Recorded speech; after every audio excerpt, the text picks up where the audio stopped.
একজন বিজ্ঞানী যখনই দেওয়ালটিতে হাত দেয় তখনই নীল আলো চারিদিকে ছড়িয়ে যায় আর দেওয়ালটিকে ফাঁকা করে তারা যা দেখতে পায় তারা কোনোদিনও কল্পনাও করতে পারেনি।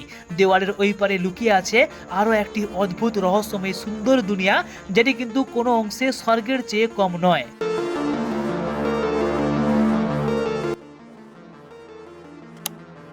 তো সিনেমাটির শুরুতেই আমরা দেখতে পাই যে হলোইং আর্থ নামের এমন একটি রহস্যময় দুনিয়া যেটি আমাদের পৃথিবীর ওপর থেকে মানে সারফেস লেভেল থেকে একদম নিচে রয়েছে। সারফেস লেভেল মানে যেখানে মানুষের বসবাস থাকে, আর তারই নিচে থাকা হলোইং আর্থ যেখানে বড় বড় ডাইনোসর, কিং কং, গরিলা, বড় বড় জন্তু জানোয়ারদের বসবাস। আর এই দুনিয়াটি আমাদের পৃথিবীর মধ্যেই রয়েছে, কিন্তু এই খবরটি সাধারণ মানুষ জানে না, শুধুমাত্র বিজ্ঞানীরা ছাড়া। আর এই জায়গাটি যাকে পোর্টাল বলে ডাকা হয়, এই জায়গাটি হলো সেই রহস্যময় দুনিয়াতে প্রবেশ করার একমাত্র রাস্তা। তো যাই হোক, এখানে আমরা সেই রহস্যময় দুনিয়ার রক্ষাকর্তা কিং কংকে দেখতে পাই, যাকে কিনা শত শত জঙ্গলি হিংস্র বেড়িয়া খাওয়ার জন্য, শিকার করার জন্য ধাওয়া করেছিল। কিং কং লাফ দিয়ে পাহাড়ের ওপারে চলে যায়, কিন্তু ভেড়িয়াগুলোর মধ্যে এতটাই শক্তি যে তারাও লাফ দিয়ে পাহাড়ের ওই পারে চলে যায় কিং কংকে শিকার করার জন্য।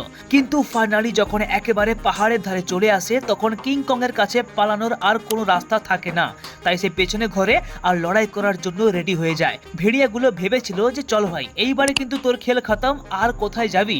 কিন্তু তারা জানতো না যে তারা কার সঙ্গে পাঙ্গা নিয়েছে। কিং কং বহু বছর ধরে এই দুনিয়াতে শত শত মৃত্যু ফাঁদ পেতে রেখেছে, আর যখনই একটি ভেড়িয়া কিং কংকে শিকার করার জন্য এগিয়ে যায় তখনই তার মৃত্যু ফাঁদটি অ্যাক্টিভ হয়ে যায় আর ভেড়িয়া নিচে পড়ে গাছের মধ্যে খোঁচা লেগে মারা যায়। এরপর কিং কং একটি গাছের ডাল নিয়ে নিচে ফেলে দেয় আর তার বাকি মৃত্যু ফাঁদগুলো অ্যাক্টিভ হয়ে যায়। পাহাড় থেকে শত শত পাথরের টুকরো নিচে পড়ে ভেড়িয়াগুলো চাপা পড়ে যায়। কিন্তু খেলা এখানেই শেষ নয়, কয়েকটা ভেড়িয়া তখনও বেঁচে গিয়েছিল। তারা যেন কিং কংকে মেরে খাওয়ার লোভ ছাড়তেই পারছিল না। কিন্তু ঠিক তখনই কিং কং তার কাছে পড়ে থাকা একটি মরা ভেড়িয়াকে হাতে তুলে মাঝখান থেকে আলাদা করে দেয়।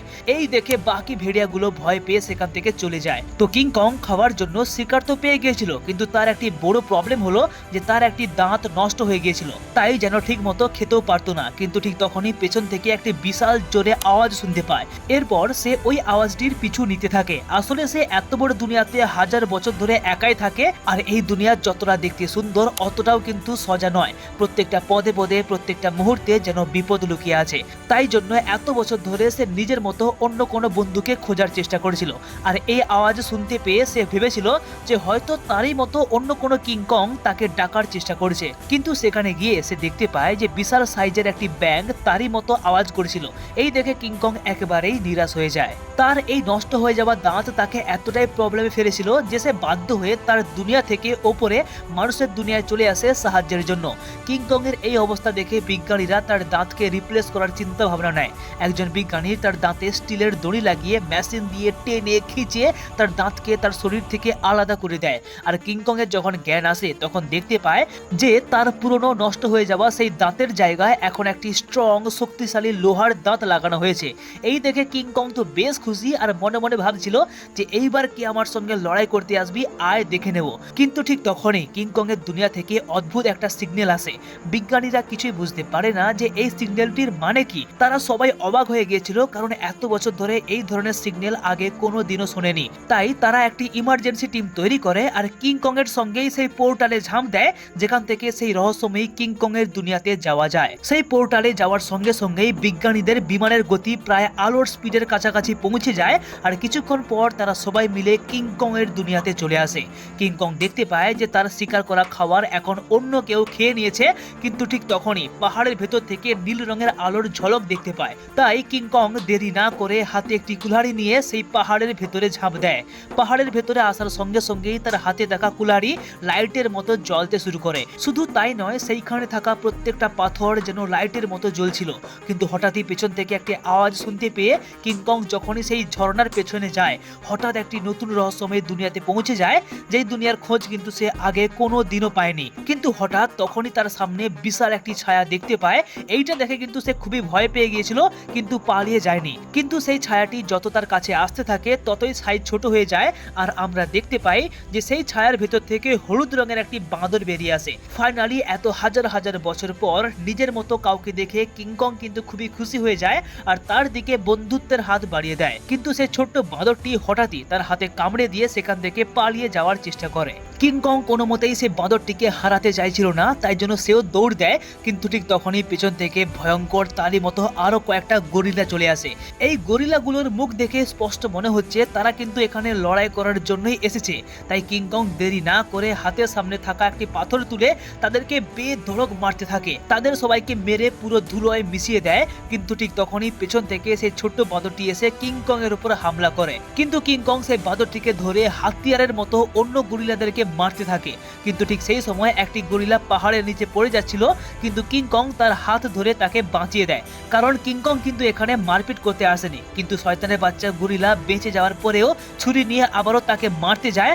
আর এই দেখে কিংকং এতটাই রেগে যায় যে তাকে আবার পা দিয়ে সেই পাহাড়ের খাদে ফেলে দেয়। এরপর সে জঙ্গলের ভেতরে লুকিয়ে থাকা সেই হলুদ বাঁদরটিকে টেনে বের করে নিয়ে আসে আর বলে যে আমাকে সেই গরিলাদের আড্ডায় নিয়ে যেতে। ছোট্ট বাঁদরটি এতটাই ভয় পেয়ে যায় যে কিছু না বলে সে সোজা কিংকংকে নিজের দুনিয়াতে নিয়ে যায়। কিন্তু এই রহস্যময়ী দুনিয়া দেখতে যতটা সুন্দর তার থেকেও বেশি ভয়ঙ্কর। বাঁদরটি কিংকং এর হাত থেকে বাঁচার জন্য তাকে একটি ঝিলের ধারে স্নান করতে নিয়ে যায়, যেখানে একটি বিশাল ড্রাগনের মতো রাক্ষস লুকিয়েছিল। কিন্তু ছোট্ট বাঁদরটি জানতো না যে কিংকং কতখানি চালাক, কারণ সে বুঝেই গিয়েছিল যে এই ঝিলে কিছু তো একটা ব্যাপার রয়েছে। কিন্তু ঠিক তখনই পেছন থেকে কিছু যেন একটা তার দিকে ধেয়ে আসে, আর কোনো কিছু বোঝার আগেই জলের ভেতর থেকে বিশাল একটা ড্রাগন উঠে আসে আর কিংকং এর ওপর অ্যাটাক করে দেয়। বাঁদরটি কিংকংকে এখানে ফাঁসিয়ে দিয়ে সুযোগ বুঝে সেখান থেকে পালিয়ে যায়। কিন্তু কিছুক্ষণ যাওয়ার পর সেই ড্রাগনের কাটা মুন্ডু তার সামনে এসে পড়ে। মানে কিংকং সেই ড্রাগনটিকে পুরো কেটে আলাদা করে দিয়েছে। বাঁদরটি বুঝতে পারে যে এইবার হয়তো তার খেল খতম। কিন্তু কিংকং তাকে কিছুই না করে তার হাতিয়ার উঠিয়ে নিয়ে আবার চলে যায়। তো যাই হোক, এরপর পাহাড়ের ওপরে বসে বসে যখন সে মাংস খাচ্ছিল তখন এক টুকরো সে বাঁদরটিকেও দেয়। এই দেখে বাঁদরটি বুঝতে পারে যে না, কিংকং আসলে তার কোনো ক্ষতি চায় না, সে তো তার বন্ধু হতে চায়। এতক্ষণ সে যা ভেবেছিল তা কিন্তু মিথ্যে। তো যাই হোক, এরপর তারা দুজন সেই রহস্যময় দুনিয়ার আরো গভীরে যেতে থাকে। কিন্তু তারা জানতো না যে এই দুনিয়ার প্রত্যেকটা পদে পদে কি ভয়ঙ্কর বিপদ লুকিয়ে আছে। কিছুক্ষণ যাওয়ার পর কিংকং দেখতে পায় যে তারই মতো শত শত গরিলা সিম্পাঞ্জি গুলামের মতো কাজ করছে। এতগুলো সিম্পাঞ্জিকে একসঙ্গে দেখে সে কিন্তু প্রথমে হ্যাপি হয়ে গিয়েছিল, কিন্তু মনে মনে দুঃখ পায় যে সেই সিম্পাঞ্জিগুলো সারাদিন ধরে পাথর নিয়ে যাওয়ার কাজ করছিল। এই সময় একটা সিম্পাঞ্জির হাত থেকে পাথর পড়ে যায়, আর এই দেখে তাদের সর্দার কোনো কিছু না বলে তাকে সোজা এসে লাথি মারতে থাকে। কিন্তু এই সময় কিংকং চলে আসে আর তাকে বেধড়ক মারতে থাকে, আর তাকে মেরে মাটিতে পড়ে থাকা সিম্পাঞ্জির দিকে বন্ধুত্বের হাত বাড়ায়। এই অবস্থা দেখে কয়েকটা গরিলা যে কিনা এই পুরো জায়গাটিকে পাহারা দিচ্ছিল, তারা এসে কিংকং এর উপর চিৎকার করতে থাকে। কিন্তু তখনই কিংকং তার নাকে মেরে ফাঁকে বুস করিয়ে দেয়। এইসব দেখে আর একটি গরিলা তাদের এলাকার রাজার স্কার কিংকে সবকিছু জানিয়ে দেয়। এই কথা শুনে স্কার কিং তো একদম রেগে যায়। তারপর কাহিনীতে এন্ট্রি হয় এই সিনেমাটির সব থেকে মেন ভিলেন স্কার কিং। স্কার কিং যখন আসছিল তখন বাকি সিম্পাঞ্জিরা মাথা নত করে, কিন্তু কিংকং ভয় না পেয়ে তার সামনে স্ট্রংলি দাঁড়িয়ে থাকে। স্কার কিং প্রথমে তার লোহার দাঁত দেখে হাসতে থাকে, কিন্তু তারপরই রেগে গিয়ে তার পেছনে থাকা একটি সিম্পাঞ্জিকে লাথি মেরে আগুনে ফেলে শেষ করে দেয়। এই দেখে কিংকং তো একদম রেগে আগুন, আর সে স্কার কিং এর সঙ্গে যুদ্ধ করতে যায়। কিন্তু এইদিকে স্কার কিং তার কাঁধের কাছ থেকে চাবুকের মতো একটি হাতিয়ার বার করে ঘোরাতে থাকে, যার মাথায় একটি কাঁচের মতো জাদুই ক্রিস্টাল লাগানো ছিল। আর এই ক্রিস্টালটি এতটাই পাওয়ারফুল যে কিংকং এর গায়ে লাগার সঙ্গে সঙ্গেই কেটে আলাদা করে দেয়। স্কার কিং কিন্তু ভালো মতোই জানতো যে সে কিন্তু কিংকং এর সঙ্গে পেরে উঠবে না, তাই দূরে থেকে হাতিয়ার চালিয়ে কিংকংকে মারার চেষ্টা করতে থাকে। একটা সময় এসে কিংকং এর হাতিয়ার হাত থেকে পড়ে যায়, আর এই সুযোগে স্কার কিং তার হাতিয়ার নিয়ে কিংকং এর গলায় আটকে দেয়। সে মনে করেছিল যে এইবার হয়তো তার জিত নিশ্চিত, কিন্তু না, কিংকং এতটাই শক্তিশালী যে সে স্কার কিংকে ধরে একদম উপর থেকে পাল্টে খাইয়ে দেয়। লিটারালি ভাই, স্কার কিং এর অবস্থা এতটাই খারাপ হয়ে গিয়েছিল যে সে কিন্তু কিংকং এর সঙ্গে কিছুতেই পেরে উঠছিল না। কিন্তু সে যেহেতু একজন রাজা, তাই হার মানতে নারাজ। কিছুক্ষণ পর সে তার চাবুকের মাথায় আটকে থাকা সেই ক্রিস্টাল দিয়ে এমন একটি জাদু মন্ত্র করে যে পাহাড়ের ভেতরে লুকিয়ে থাকা বিশাল একটি রাক্ষসের দেবী বেরিয়ে আসে, যাকে দেখতে একদম ডাইনোসরের মতো, যার নাম টাইটান সিমু। এই সিমু এতটাই ভয়ঙ্কর যে কিনা এক সময় পুরো পৃথিবীকে বরফে জমিয়ে দিয়েছিল। কিন্তু এইখানে একটা ব্যাপার আছে যে স্কার কিং কিন্তু কিন্তু সিমুকে চেন দিয়ে বেঁধে রেখেছে, তার মানে সে তাকেও গোলাম বানিয়ে রেখেছে। তো যাই হোক, স্কার কিং তাকে আদেশ দেয় যে কিংকং এর উপরে অ্যাটাক করে তাকে বরফ দিয়ে জমিয়ে দাও। এরপরে শুরু হয় কিংকং এর সঙ্গে টাইটান সিমুর একটি খতরনাক জবরদস্ত লড়াই। সিমু এখানে বরফ দিয়ে কিংকং এর হাতকে জমিয়ে দেয়। কিংকং অনেক চেষ্টা করে লড়াই জেতার জন্য, কিন্তু কিছুতেই সিমুর সঙ্গে পেরে ওঠে না। কিংকং এর শক্তি আস্তে আস্তে কমতে থাকে। এই দেখে স্কার কিং সিমুকে আদেশ দেয় যে কিংকংকে একেবারে প্রাণে মেরে ফেলতে। এরপরে সিমু যখনই অ্যাটাক করতে যাবে, ঠিক তার আগেই ছোট্ট বাঁদরটি কিংকংকে বলে যে এই পাশের সুড়ঙ্গ দিয়ে পালিয়ে যাও। আর যখনই সিমু অ্যাটাক করে, ঠিক তার আগেই কিংকং আর সেই ছোট্ট বাঁদরটি সেই সুড়ঙ্গ দিয়ে পালিয়ে যায়। কিন্তু পালিয়ে যাবে কোথায়? এখান থেকে পালিয়ে গেলেও স্কার কিং এর গরিলা সেনা তার পিছু ছাড়ে না। কিন্তু যেহেতু এই দুনিয়াতে কিংকং হাজারো সাল ধরে রয়েছে, তাই প্রত্যেকটা রাস্তা, প্রত্যেকটা জলাভূমি, প্রত্যেকটা জায়গা তার কিন্তু ভালো মতোই জানা। সে কিন্তু প্রত্যেকটা জায়গাতে মৃত্যু ফাঁদ পেতে রেখেছিল। যখন স্কার কিং এর সেনা কিংকংকে ঘিরে ফেলে, তখন সে বুঝতে পারে যে এটাই সেই সময় যখন তার লাস্ট পাতা ফাঁদটিকে অ্যাক্টিভ করানো দরকার। কিন্তু ঠিক তার আগেই একটি গরিলা তার সামনে থাকা একটি দড়ি দেখতে পায়, যেটিতে পা দিলে সেই মৃত্যু ফাঁদটি অ্যাক্টিভ হয়ে যেত। তাই সে বাকি সেনাদেরকে সতর্ক করে দেয়, আর সবাই মিলে সেই দড়ির ওপরে পা ডিঙিয়ে চলে যায়। কিংকং এর লাস্ট প্ল্যানিং কিন্তু এইখানে ফেল হয়ে গিয়েছিল। কিন্তু ঠিক তখনই আমরা দেখতে পাই যে কিংকং এর পাতা মৃত্যু ফাঁদটি অ্যাক্টিভ হয়ে যায়, আর পাহাড়ের ওপর থেকে শত শত পাথরের টন নিচে পড়ে সমস্ত গরিলা মারা যায়। কিংকং কিছুতেই বুঝতে পারে না যে এই মৃত্যু ফাঁদটিকে চালু করলো কে। তো গুরুলোক আর কেউ নয়, বরং কিংকং এর নতুন সাথী সেই ছোট্ট বাঁদরটি। সত্যি বলতে কি, কিংকং এর অবস্থা এতটাই খারাপ হয়ে গিয়েছিল যে সাহায্য নেওয়ার জন্য সে বাঁদরটিকে সঙ্গে নিয়ে আবারও মানুষের দুনিয়াতে ফিরে আসে। কিন্তু এইদিকে আমরা দেখতে পাই যে পাথরের মধ্যে চাপা পড়ে গেলেও একটি গরিলা কিন্তু তখনও বেঁচে গিয়েছিল। আর এইদিকে আমরা সেই বিজ্ঞানীর টিমকে দেখতে পাই, যারা কিনা সেই রহস্যময় দুনিয়ায় কিছু একটা খোঁজার চেষ্টা করেছিল। কিন্তু ঠিক তখনই তারা পাহাড়ের গায়ে একটি বিশাল হাতের ছাপ দেখতে পায়। বিজ্ঞানীরা বুঝতে পারে যে এই দুনিয়াতে শুধু কিংকং নয়, বরং কিংকং এর মতো আরো বিশাল সাইজের জন্তু জানোয়ার রয়েছে, যাদের সম্পর্কে তারা কিন্তু কিছুই জানে না। তো যাই হোক, তারা যখনই জঙ্গলের আরো গভীরে যায়, তারা হঠাৎ একটি ছোট্ট অদ্ভুত ফড়িং দেখতে পায়। মেয়েটি যখনই ফড়িংটিকে ধরতে যাবে, ঠিক তখনই তার সামনে একটি ছোট্ট পাথর সরে যায়, আর চারিদিক থেকে জলের ধারা নেমে আসে। মানে এই ছোট্ট পাথরটা যেন এইখানে তালা চাবির মতো কাজ করেছিল। তো যাই হোক, বিজ্ঞানীরা এই জলের পেছনে যেতে যেতে একটি রহস্যময়ী লাইটিং দেওয়ালের সামনে পৌঁছে যায়। একজন বিজ্ঞানী যখনই দেওয়ালটিতে হাত দেয়, তখনই নীল আলো চারিদিকে ছড়িয়ে যায়, আর দেওয়ালটিকে ফাঁকা করে তারা যা দেখতে পায় তারা কোনোদিনও কল্পনাও করতে পারেনি। দেওয়ালের ওই পারে লুকিয়ে আছে আরো একটি অদ্ভুত রহস্যময় সুন্দর দুনিয়া, যেটি কিন্তু কোনো অংশে স্বর্গের চেয়ে কম নয়। তারা যখনই সেই দুনিয়াতে প্রবেশ করে, ঠিক তখনই সেইখানে থাকা কয়েকজন লোক এসে তাদেরকে ঘিরে নেয়।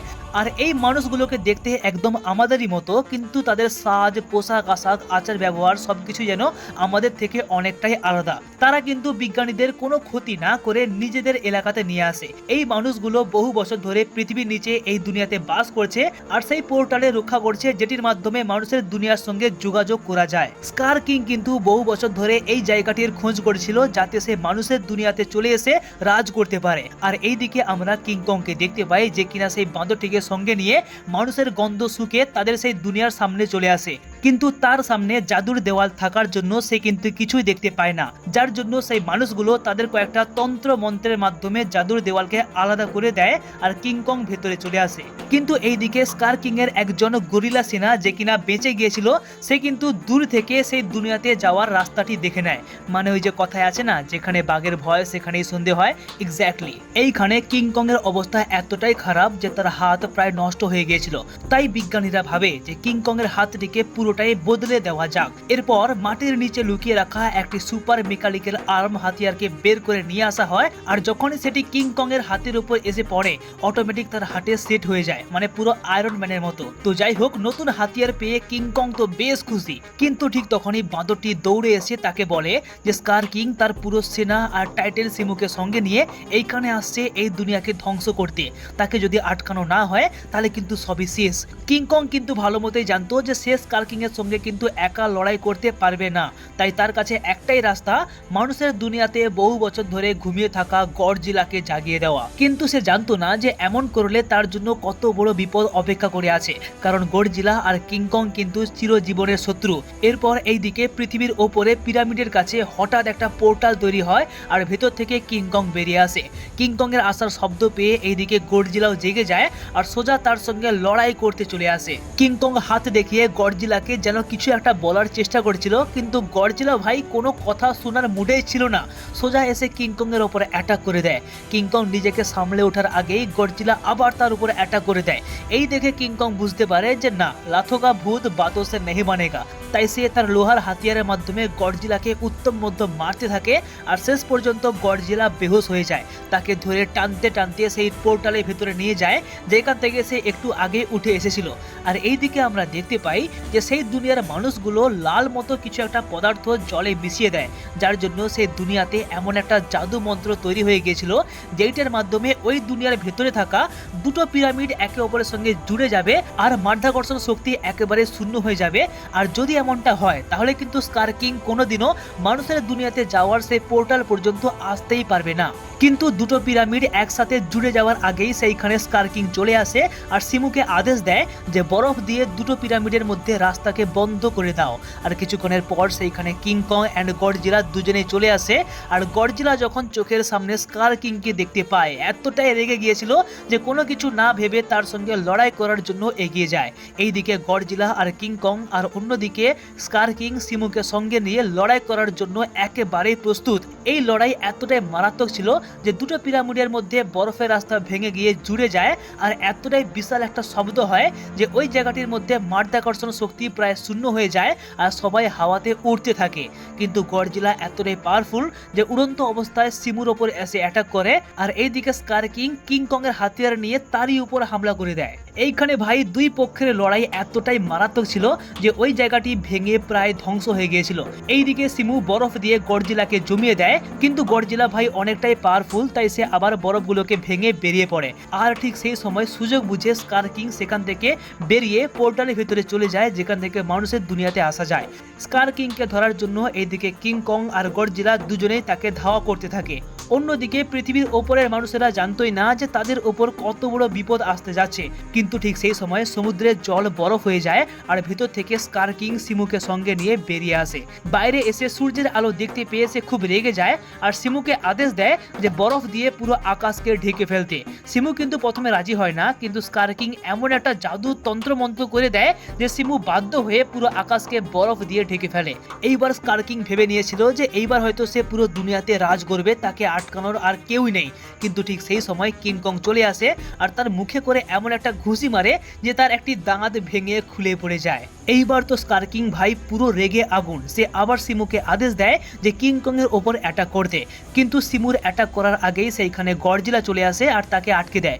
এইদিকে গডজিলা স্কার কিং এর সেই হাতিয়ার যার মাথায় একটি জাদুর ক্রিস্টাল লাগানো ছিল সেইটিকে কেটে আলাদা করে দেয়। আর এই জাদুর ক্রিস্টাল না থাকলে সিমুকে কন্ট্রোল করা একেবারে অসম্ভব। তাই স্কার কিং ক্রিস্টালটিকে নেওয়ার জন্য শত চেষ্টা করতে থাকে, কিন্তু গডজিলা আর কিংকং এসে তাকে বারে বারে আটকে দেয়। মানে সোজা কথা যে এই ক্রিস্টালটি যার হাতে থাকবে সেই কিন্তু এই লড়াইটি জিতে যাবে।